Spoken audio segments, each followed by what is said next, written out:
Esenmisiz efirde yoğunluklar çıkarılışı stüdiyada Liliya Galtina olga taba bir temalar turunda kıskaşa. Avtomobil yürütüşler Vahitov prospektindagi yoğartular bilen qanagat tugilminin sebebi neydi? Harbiy xizmatkorlarning bolalarına yordam etu munisipal byudjetning yangi parametrlari ham boshqalar Sho'lda shahar sovetining 26-o'tirishi uzdi. Remont hali tamamlanmagan, ammo endi so'rovlar borliqqa kelgan so'z Vahitov prospektini yo'nartu turunda bora. Bir avtomobil yurtuvchilar jirli yo'lning torayuvidan zorlana. Bizning tishiruv turkumi bu o'ringa borib, ularning da'volari negizlimi yo'qmi ekanini bilirga qaror etdi. Vahitov prospektында ремонт 60%-тан артыкка төгәлләнгән, ләкин кайбер автомобильчеләр һәм җәяүлеләр җирле юлларда булган үзгәрешләрдән канәгать түгел. Аларның сүзләренчә, юл өлеше тарырак калган. Шуңа күрә бөкеләр барлыкка килә. Бигрәк тә хәл машина хәрәкәте күп булган вакытларда кискенләшә. Сузили очень даже сильно, на метр, наверное. С той стороны и полметра с другой стороны. Зимой здесь вообще никуда никто не разъедет. Ремонтчылар аңлатканча, проект буенча җирле юлның киңлеге 6 метр 88 сантиметр, белгечләр аны 7 метр ясаган. Мы сейчас обсуждаем вопрос ГИБДД, чтобы установить знак, что парковка запрещена. Тем самым, я думаю, проблем и сейчас я вижу, что проблем нет для проезда. Если люди ставят машины на парковке чуть подальше. Понятно, если ставить их в два ряда, проезд затруднен. Заужения проезжей части никаких не было. Мы обустроили тротуар, да, он там был, узкий. Парковканы бетерү исә автомобиль йөртүчеләрдә ризасызлык тудырган. Парковка здесь в любом случае нужна, потому что если здесь парковки не будет, будут либо ставить на дороге, либо на придомовой территории. Тротуар буенча шаулыларның фикерләре икегә бүленгән. Кайберәүләр аны норматив хәлгә китерүләре өчен рәхмәтле, башкаларны ремонт эшләре озак дәвам итүе канәгатьләндерми. У меня сын инвалид. Мы живем в 309, он выезжает с арки, ему приходится ехать по дороге, где машины едут. А здесь весь тротуар разрушенный, проехать никак невозможно. Это что это такое-то? Пешеходам больше будет места ходить, велосипедистам ездить. А там же вообще узкое было промежуток, пешеходная часть ходить, там вдвоем надо было плечами расходиться. Барлык эшләрне тәмамлауның контракт вакыты ноябрьгә кадәр, ләкин юлчылар яңгырлар сезонына кадәр барысында башкарырга вәгъдә итәләр. Айзилә Шаймөхәммәтова, Эльмира Гайнетдинова, Кирилл Хабзи, яңалыклар. Бүгін 30-нчы комплекс яғынан юлның тараюы проблемасы шәһәр советы утырышында да тикшерелде. Бу мәсьәләне депутат Харис Шәрәфуллин күтәрде. Әлеге мәсьәлә буенча нинди йомгаклау карары кабул ителәчәк? Җавап Айзилә Шаймөхәммәтова сюжетында. А сейчас по новым этим мы делаем 7 метров. Забираем с обоих сторон по метру, и проезд будет 7 метров. Вы представляете, что будет? Шәһәр советының чираттагы сессиясында Харис Шәрәфуллин глобус янындагы юлны капиталь ремонтлау проблемасы турында сорау күтәрде. Аның сүзләренчә, юлның тараюы бөкеләр барлыкка китерергә мөмкин. У нас было 9 метров проезжей части, сейчас сделали 7 метров. Если у нас постоянно были запоры при 9 метрах, при 7 метрах, действительно это... Вчера была администрация ответила, что поставим знак, и госавтоинспектора тогда они будут убирать, чтобы машины, которые стоят, неправильно, стоянки не будет, и все проблемы решатся. Не решатся. Я сколько смотрю, люди уже у нас оставляют машины, уходят. Мэр Наил Мәхтиев буйрыгы буенча утырыштан соң ук объектка шәһәр советы депутаты белән бергә шәһәр башкарма комитеты җитәкчесе һәм дәүләт автоинспекциясе башлыгы да чыкты. Территорияны караганнан соң башта расланган проектны калдырырга карар ителә. Проектное решение такое, чтобы тротуар был в одном уровне. Нормальной ширины, которая обеспечит движение и для пешеходов, и для людей маломобильных групп населения. Вот такой ширины оставляем тротуар. И тот же тротуар должен остаться с той стороны, для того, чтобы люди, выходя с торговых павильонов, не наступали сразу на проезжую часть. Людям приходилось, которые ходят пешком вдоль торгового комплекса, подниматься наверх на уровень 3 метров практически, вы видите, да? Пожилым людям, мамам с колясками, это, конечно, дополнительная нагрузка. Поэтому пешеходная зона, пешеходный тротуар предусматривает перемещение только на одном уровне в прямолинейном направлении.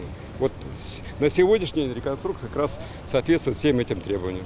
Радик Адиков билгеләп үткәнчә, машина йөртүчеләр өчен парковка урыннары шактый күп. Ә йөрү өлеше парковка зонасы буларак каралмый. Ә кешеләр аларны дөрес куллансын өчен тукталыш тыелган билгесе һәм эвакуация эше каралачак. Айзилә Шаймөхәммәтова, Ленар Султанов, яңалыклар. Бүгін Йоршолыда шахар советінің 26-ші утырышның күн тәртибінде бірнеше тема бар иде. Хәрби хезмәткәрләрнең балаларына ярдәм итү муниципаль бюджетның яңа параметрлары федераль инвестиция проектын гамәлгә ашыру толырак безнең алдагы материалда. Күн тәртибендә 5 сораулар арасында шәһәр советы депутаты Марсель Төхвәтуллина яңа кандидатурасы турында карар кабул итүдә бар. Ул гражданнарның сәламәтлеген саклау һәм социаль яклау мәсьәләләре буенча даими комиссияга керә. Марсель Төхвәтуллин Татарстан Республикасы Дәүләт Советына депутат итеп сайланган Руслан Нигъматуллин урынын алды. Шулай ук шәһәр советы утырышы барышында Наил Мәгдиев депутатлардан махсус хәрби операциядә катнашучыларның балаларына мәктәпкә җыенуда ярдәм итүләрен сорады. 837 детей военнослужащих, воинов СВО, собираются идти в школу. Мы каждого пофамильно знаем. Безусловно, 1 сентября мы окажем материальную поддержку, чтобы семьи военнослужащих смогли бы достойно собрать первоклашек в школы, и не только первоклашек.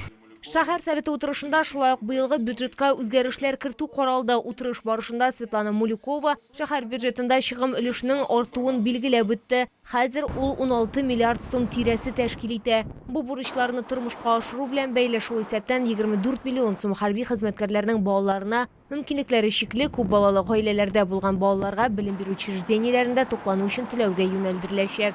Шулай ук федераль спорт үзәген төзүгә субсидияны да исәпкә алдылар. Ул 36 миллионны тәшкил итә. Направить остатки средств бюджета города на исполнение судебных решений 13 миллионов 500 тысяч рублей. Доведение заработной платы работников учреждений до тарификации 180 миллионов рублей. На выполнение работ по подготовке землеустроительной документации.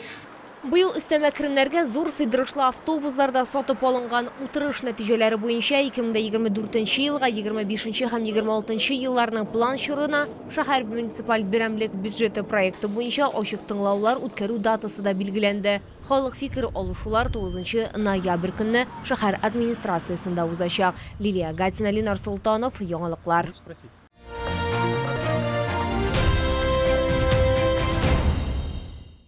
Татар эстрадасының популяр һәм яраткан артистлары бүләкләр, сюрпризлар һәм яхшы кәеф. Күңел радиосы үзенең 26 еллыгын зур бәйрәм концерты белән билгеләп үтте. Чараның ничек үтүе турында алдагы минутларда сөйләрбез.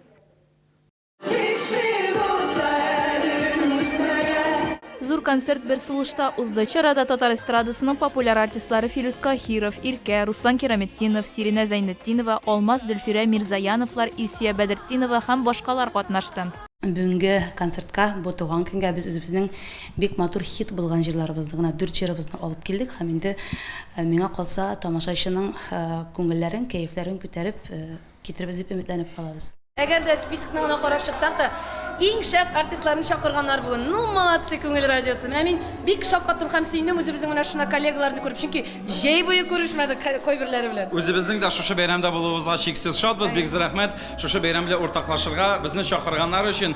Бәйрәм ничек бара дигән сорауга безнең йөзләрдән күренеп тора инде. Бәйрәмнең нинди кайнар атмосферада көчле рәхәт барганлыгы. Күңел радиосында Шаллы шәһәрендә һәм Шаллы шәһәрендә яшәүче тамашачыларны да бик хөрмәт итеп, бик яратып, бик җылы уңай хисләр белән киләбез без монда. Бүгенге көндә күңелнең миллионлаган тыңлаучысы бар, дип билгеләп үтте күңел радиостанциясе җитәкчесе. Аның сүзләренә караганда, ешлыклар саны да арта. Бүген радионы Буа, Биектау, Мамадыш, Арча районнарында тыңлыйлар. Узган ел Зәй районы да кушылды. Миллионлаган тыңлаучыбыз булгач, безнең эшебез дә киләчәктә дә гөрләп барыр, районнар саны да артыр. Җитәкчеләрнең безгә ышанганнар өчен, безнекә менә шулай ышанып эш тапшырганнар өчен зур рәхмәт әйтәсебез килә. Һәм тыңлаучыларыбызга әлбәттә зур рәхмәт. Бик күп юбилейларына киләчәктә дә бергә тамашачылар, тыңлаучыларыбыз белән каршы алырга насыйп булсын. Залдагы тамашачылар саны күңел радиосын бик нык яратуларын күрсәтә. Оештыручылар сүзләренчә, мондый концертлар соңгысы түгел, киләчәктә башка шәһәрләргә дә чыгу планлаштырыла.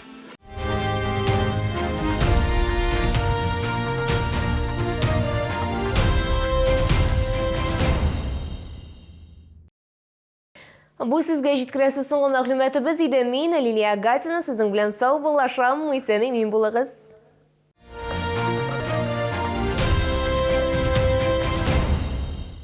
Продсклад «Победа». Колбаса вареная молочная 500 грамм 119,90. Купаты шашлычные 400 грамм 139,90. Все нужное по низким ценам. Требуются водители-экспедиторы категории С, водители на дафы категории Е. Телефон 8 919 626 30 70. Приглашаем на прием к врачу-офтальмологу из Чебоксарской клиники по всем заболеваниям глаз. Запись по телефону 32 27 22.